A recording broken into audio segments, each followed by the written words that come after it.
2022-2023 TET পরীক্ষার পর এবার 2024-এও টেট পরীক্ষা নিতে চলেছে West Bengal board of primary education. হ্যাঁ বন্ধুরা, এমনই খবর আমরা পেয়েছি এবং সেই পরীক্ষাটি হবে আগামী 8ই ডিসেম্বর। কেন 8ই ডিসেম্বর বলছি, যাবতীয় বিস্তারিত আজকে এই ভিডিওতে তুলে ধরবো। তাই ভিডিওটিকে এখনই একটি লাইক করার অনুরোধ রইল এবং যারা নতুন অবশ্যই চ্যানেলটিকে সাবস্ক্রাইব করে পাশে আসা বেল আইকন প্রেস করে অল করে আমাদের সঙ্গে থাকুন। তাহলে চলুন শুরু করি আজকের ভিডিও।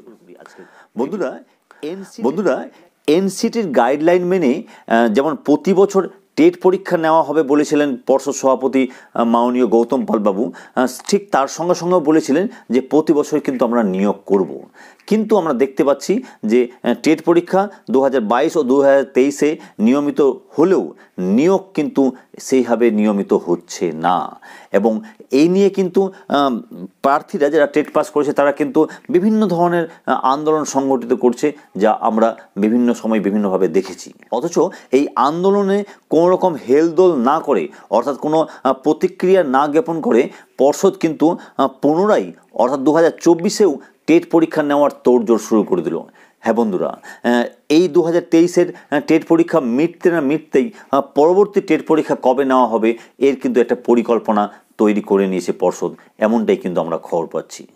আগামী ডিসেম্বর মাসের 8 তারিখকে পাখির চোখ করে পর্ষদ কিন্তু একটি প্রস্তুতি পর্ব শুরু করে দিবে নতুন টেট পরীক্ষা নেওয়ার, এমনই খবর পেয়েছি। যদিও এই ডেট পরবর্তী ক্ষেত্রে পরিবর্তন হতেও পারে, কারণ আমরা গত 10ই ডিসেম্বরের পরীক্ষাটি পরিবর্তিত হয়ে 24শে ডিসেম্বর 2023 হতে দেখেছি। তাই 8ই ডিসেম্বরের পরীক্ষাটি কোনো কারণে মানে সেরকম যদি কোনো কারণ হয় তাহলে পরিবর্তন হতেও পারে। কিন্তু এখন আমি যা খবর পেয়েছি যে 8ই ডিসেম্বরটাকে পর্ষদ টার্গেট করেছে নেক্সট টেট পরীক্ষা নেওয়ার। এবার প্রশ্ন হলো যে এনসিটির গাইডলাইন মেনে টেট পরীক্ষা তো নেওয়া হচ্ছে এবং আগামীতে নেওয়া হবে, কিন্তু ঠিক একই গাইডলাইন মেনে নিয়োগ কেন করা হচ্ছে না? দেখুন বন্ধুরা, এর পিছনে দুটি প্রধান কারণ রয়েছে। আপনারা অনেকেই জানেন যে আগামীতে লোকসভা ভোট এবং পরবর্তী ক্ষেত্রেও ভোট রয়েছে। ফলে টেট পরীক্ষা নেওয়ার জন্য যে ফর্ম ফিল আপের অর্থ নেওয়া হয় তার কিন্তু একটি প্রয়োজন সরকারের রয়েছে, বিশেষ করে বলতে গেলে পার্টির রয়েছে। এটা আপনাদের মধ্যে অনেকেই যেরকম বলছেন সেটা কিন্তু বলতে গেলে অপ্রিয় সত্য, একদম উড়িয়ে দেওয়া যাচ্ছে না।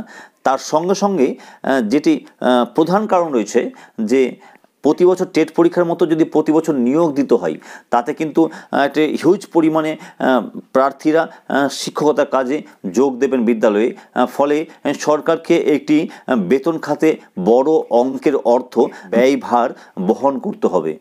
ফলে রাজ্যের যে অন্যান্য প্রকল্পগুলো রয়েছে তাতে হয়তো কিছুটা প্রভাব পড়তেও পারে, এমনটাই মনে করছে সরকারের একাংশ।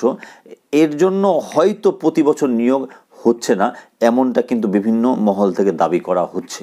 তবে আপনাদের জানিয়ে রাখি, নিয়োগ সরকারকে করতেই হবে, কারণ প্রতি মাসে প্রতিদিনে যেভাবে শিক্ষকরা অবসর গ্রহণ করছেন তার ফলে কিন্তু বিদ্যালয়ে একটি শিক্ষক ঘাটতি দেখা দিচ্ছে। এর ফলে শিক্ষা ব্যবস্থা মুখ থুবড়ে পড়বে যদি বিদ্যালয়ে শিক্ষক নিয়োগ না করা হয় দীর্ঘদিন ধরে। তাই এই জিনিসটা বেশি দিন চলতে পারে না। তাই ভগবান কি ঘর মে দের হে মগর আন্ধের নেই, অর্থাৎ কিছুদিন হয়তো এই টালবানা করতে পারবে সরকার, দীর্ঘদিন করতে পারবে না। সরকারকে শিক্ষক নিয়োগ করতেই হবে। তাই আমরা প্রতি বছর টেট পরীক্ষা নেওয়ার সঙ্গে সঙ্গে প্রতি বছর অন্তত নিয়োগ যতটাই ভ্যাকেন্সি হোক না কেন নিয়োগটা প্যারালালভাবে হোক, এটা দাবি জানিয়ে আজকের এই ভিডিও এখানেই শেষ করছি। এ বিষয়ে আপনাদের কি মন্তব্য অবশ্যই ভিডিওর কমেন্ট বক্সে কমেন্ট করুন, প্রত্যেকের মন্তব্য কাম্য। তাহলে দেখা হচ্ছে পরবর্তী ভিডিওতে, ততক্ষণ যেন সকলে ভালো থাকুন ও সুস্থ থাকুন। ধন্যবাদ।